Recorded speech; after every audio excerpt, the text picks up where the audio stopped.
Okay. Hi, my name's Mary, and I'm a PhD student at Northwestern, and my advisor is Keith Gordon. The title of my talk is Locomotor Adaptation in a Randomly Varying Dynamic Environment. So before initiating a walking movement, our nervous system must form a motor plan. A motor plan is a prediction of the motor commands that are needed to accomplish a task. There's been extensive research investigating how the nervous system plans reaching movements. These studies have participants start in a target and reach to an end target while holding on to a robotic arm that applies forces to the hand. The studies have shown that one planning strategy people can use is an internal model. In this condition, forces are applied consistently to the right, and initially when reaching in the field, participants make errors to the right or movements to the right.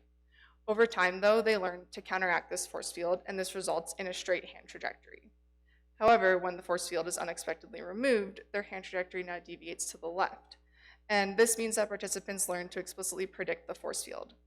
An alternative planning strategy is a high impedance strategy. And in this condition, the robot is applying forces randomly to either the right or to the left. And initially you see errors in both directions. But participants are still able to adapt back to that straight trajectory. However, now when the force field is removed, there's no change in their trajectory, and this means that they interacted with the force field by stiffening up and resisting their environment, as opposed to modeling it. So findings from reaching studies are often generalized anecdotally to the control of all movements. However, there are factors unique to walking that warrant an explicit investigation of how we plan walking movements. What is currently known is that, similar to hand trajectories being planned during reaching, previous studies have shown that center of mass trajectories are planned during walking. However, we don't fully understand how the nervous system plans walking movements, so the purpose of this study was to investigate how people adapt motor plans of center of mass trajectory in both consistent and random environments. To study motor planning during walking, we had participants perform a discrete goal-directed stepping task, walking from a start to an end target. And we used a robotic device to apply forces to the participant's lateral forces to the participant's center of mass. And the field that we applied was proportional to their forward walking velocity. The figure at the top shows our experimental protocol, with each experimental trial listed from trial 1 to 100. And the videos below show how participants performed during various trials with a consistent change in the force field. So first, we assessed how participants performed at baseline without any forces applied, and it looked like this. Next, we consistently applied the force field for 70 trials, and we see that participants initially deviate in the direction of the applied field. However, over time, they adapt to a different strategy that looks like that. And within this field period, there are 3 catch trials, which are trials where we unexpectedly remove the force field. And we use this to look at which planning strategy was used. And during these trials, we see an error in the opposite direction as our initial error. So these videos show a separate experiment in the random force environment, and I want to highlight explicitly the late field and the catch trials. So here the participant lets their center of mass continue to be pulled in the direction of the field, and now the catch trial looks very similar to baseline. So here I'll show you more quantitative results for these videos. In the figures show center mass trajectory for a representative participant for a given trial for both consistent and the random environments.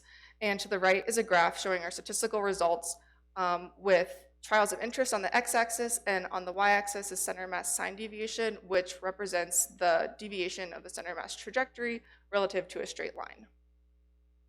So when we first applied the force field, as you saw in the videos, all participants immediately demonstrated a deviation in center mass trajectory in the direction of the applied forces. In the consistent environment, participants adapted back to baseline values. However, in the random environment, participants did not adapt back to baseline, and they continued to let the field pull them, even in these late adapt trials, or late field trials.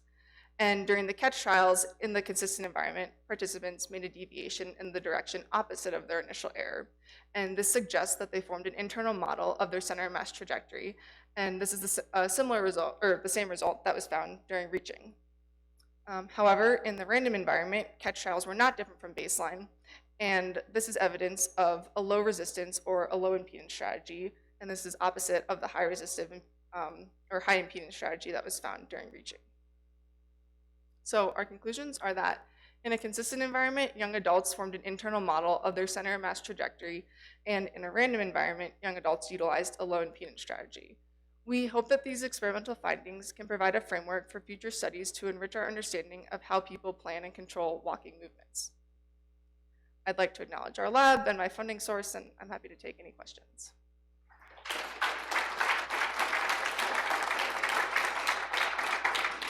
All right, any questions? Okay, there you. University of Michigan. So, in a random environment, why would you not think that, I guess, we would tense up and just have high impedance so that no matter what perturbations hit us, we can achieve our goal, kind of like what we see for certain force fields? So why do you see that in walking or in these results? So potentially it's too energetically costly to because when you're reaching, you're co-contracting muscles of your arm, but when you're walking, you're co-contracting muscles of your entire body. So potentially that is one reason. It could have to do with risk, that maybe you're using more feedback control to place your foot out wide, and it's easier to just let your center of mass sway one way or the other, or you're not able to create the ground reaction forces or whatever mechanisms you're using to stiffen up against the environment. But future studies could investigate that.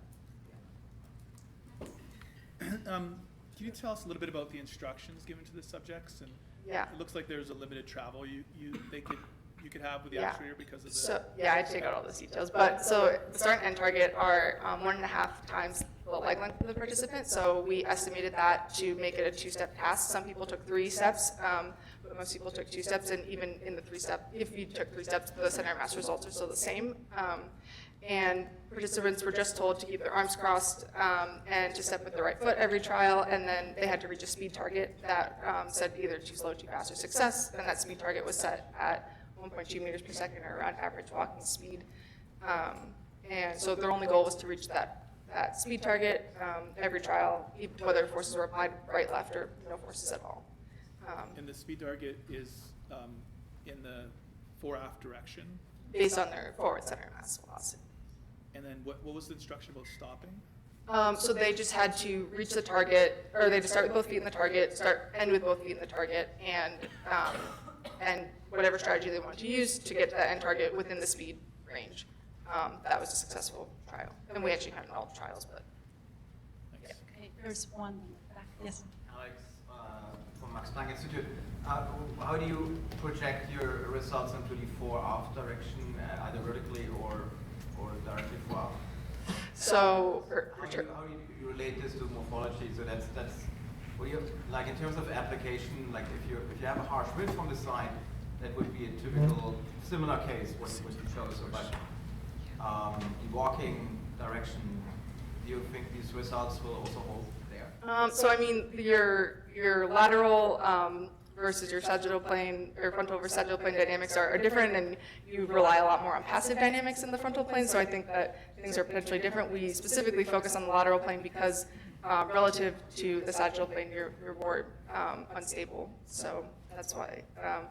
So I think that the results potentially could be different just based on what I know about the mechanics. So you wouldn't expect an impedance strategy in the sagittal plane? Potentially there would be. I'm not sure. Yeah, Aaron Johnson, Carnegie Mellon. I have a follow-up question to Max's. Did you ask them to try and walk straight? Nope. They were told that they could do whatever they wanted, and they weren't able to tell if the forces were going to be applied or not before they started the trial. So we really are capturing that planning, or I want to say feed forward, although some people will correct me because it's not like the first 200 milliseconds of the movement, but it is as much of a planning movement that we could make with it still being walking and not just a step with their foot, and it's functional too. And do you know for the reaching, were they asked to go straight? Reaching experiments prior work? Are they asked to go straight? They're just asked to reach to the target usually as quick as possible, and these participants were just asked to do it within that time constraint. So, yeah, they're not consciously. We're not.